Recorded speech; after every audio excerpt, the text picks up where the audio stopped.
Welcome back to Applied Change Management, and if you're new here, thanks for joining us. I'm Rose. I've got a decade of experience in change management and the corporate world, and now I run Implementation Works Limited, which is a change management business built around a modern, practical way of delivering change that actually works that we call Applied Change Management. Last week, we talked about why you're not getting senior leadership support, what senior leaders are expected to do, what stops them from supporting us, and how the Applied Change Management approach can help. If you haven't listened to that one yet, I'd recommend going back after this episode because these two fit quite nicely together. Today, I want to talk to you about another essential group to support if you want a successful project implementation: line managers. They're absolutely central to the success of any change effort, and yet they're one of the groups change managers struggle with the most. That's why today we'll cover why line managers are so important, their role during change, why you might be struggling to get their support, how traditional change management approaches contributed to that struggle, and how applied change management helps you get line managers on board in a way that's practical, efficient, and genuinely supportive of the impacted group. Unlike senior leaders, whose influence tends to be strategic, line managers influence daily reality. They're the closest layer of leadership to the impacted group, and that proximity is important because when people are overwhelmed with lots of change, it's their line managers they trust and listen to. And this isn't just my opinion, there's plenty of evidence out there that says the same thing. The Journal of Health Implementation Science says that the middle managers are often the deciding factor in whether implementation succeeds, and CIPD's 2023 evidence review on people management concluded that middle management substantially affects a wide range of organisational outcomes. Those middle managers are our line managers. Other titles could be supervisor, team leader, or unit manager. So line managers and middle managers can make or break the implementation of a change because they're a trusted voice. By the trusted voice, I mean the preferred sender for practical information.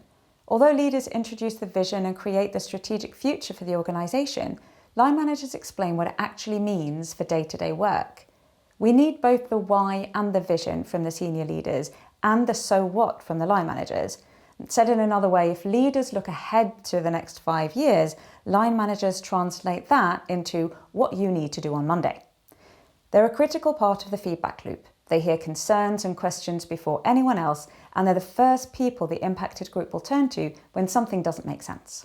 They're also the first line of support when people feel uncertain, confused, or overwhelmed. When a team member's unsure how new processes, tools, or responsibilities work, the line manager is a natural first point of contact. Because they're trusted by the team look to them to see how they're reacting to the news about the change, and they trust the reaction. Even if they don't like their line manager, they'll take their reaction as a cue to what sort of change it is. If a senior leader announces a change and the line manager responds negatively, the team will reflect that. If the line manager supports it, the team is far more likely to follow. So you can see, the role is different from leaders, but equally critical. What we need to consider as change managers is that a different role needs a different kind of support. The support of middle managers ultimately supports the impacted group. Just like senior leaders, middle managers play an important part in implementation. They support initial communications by adding context for their teams on how the change will look in their daily work once it's been implemented. They help us identify who will be impacted, and they give early feedback to the project group.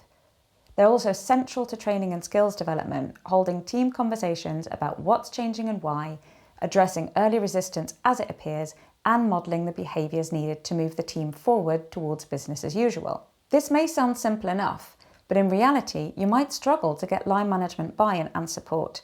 Here are some reasons why your change efforts might be halting at the line management level. Line managers are often overwhelmed with operational delivery, managing rotas, escalation, resource issues, sickness, and performance, all while doing their own work, which is often similar to the end user's work.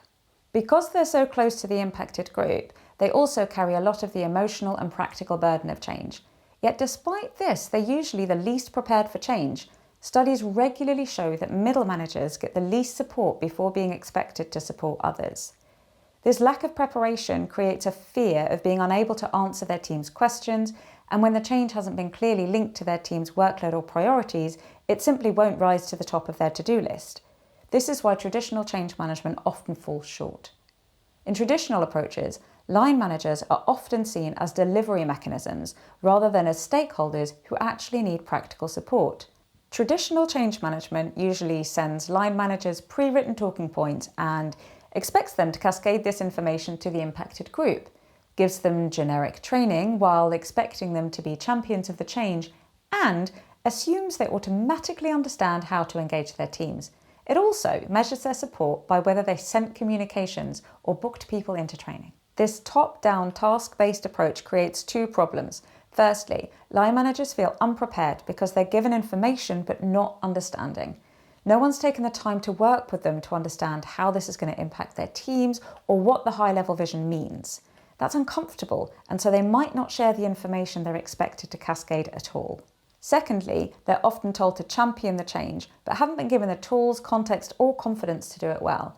If they aren't actually on board with the change or can't answer questions about it and how it affects their team, it's fairly unnatural to be a champion of the change. Who champions something that they don't quite get? This is why traditional approaches to support middle management often leads to passive resistance, delayed adoption, managers privately discouraging the change, and a fearful or confused impacted group. Traditional change management often treats line managers as the messenger. Applied change management recognises them as a partner. To be a partner, they need clarity and understanding. To begin with, the change has to feel relevant to their world. Line managers need a clear understanding of what's actually changing, how it'll affect their team, the tasks the team carry out, and what their own role looks like when those questions inevitably come their way. Without clarity, they can't confidently support anyone else. From there, we make sure the change aligns with the pressures and priorities they already carry, the workload they're juggling, the performance expectations they're measured against, the operational challenges they're managing daily, and the pace they're expected to maintain. When they can see how the change supports the things they're already responsible for, it naturally becomes something they engage with rather than something they avoid. We also shape their role around their strengths.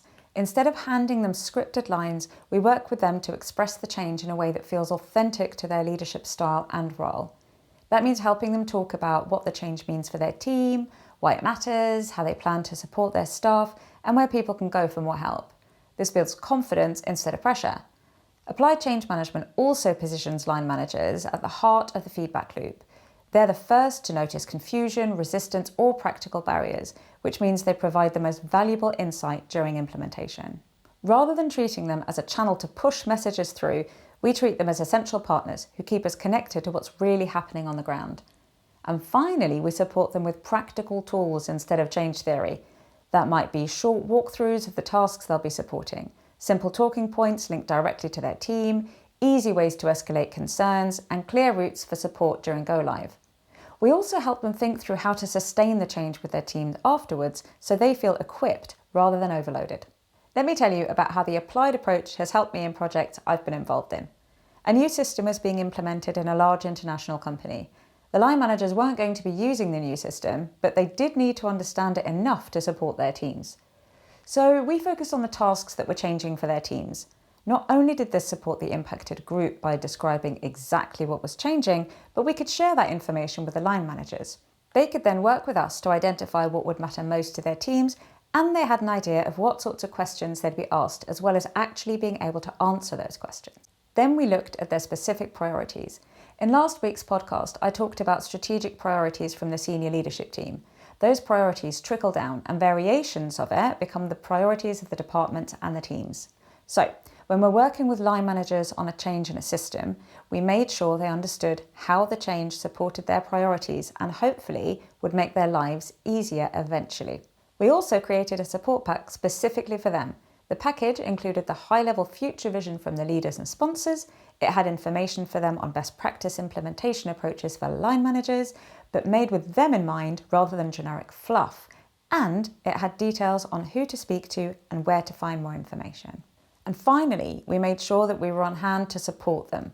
We had weekly drop-in sessions, we had ad hoc meetings or coaching sessions whenever they were needed, and we made sure that any feedback given to us was acted on quickly and effectively, and that the line manager was the one to share the outcome of the feedback with their teams. Remember, they are the trusted voice. Everything was wrapped around the line manager's approach and what they would actually see in real life. Their priorities and approaches were applied to the changes we were making on a practical level. If I can see such strong benefits using applied change management to gain line management support, I know you'll see them too. So if you take one thing from this, let it be to support your line managers first before you ask them to support everyone else. Make the change practical for their team, not theoretical. Give them the words, the tools, and the confidence to handle questions properly. And treat them like a genuine partner in the feedback loop, because they're closest to what people are actually experiencing. When your approach is grounded in real-life impact, not generic change theory, you'll find line manager support much easier to build. Thanks for listening to the Applied Change Management podcast.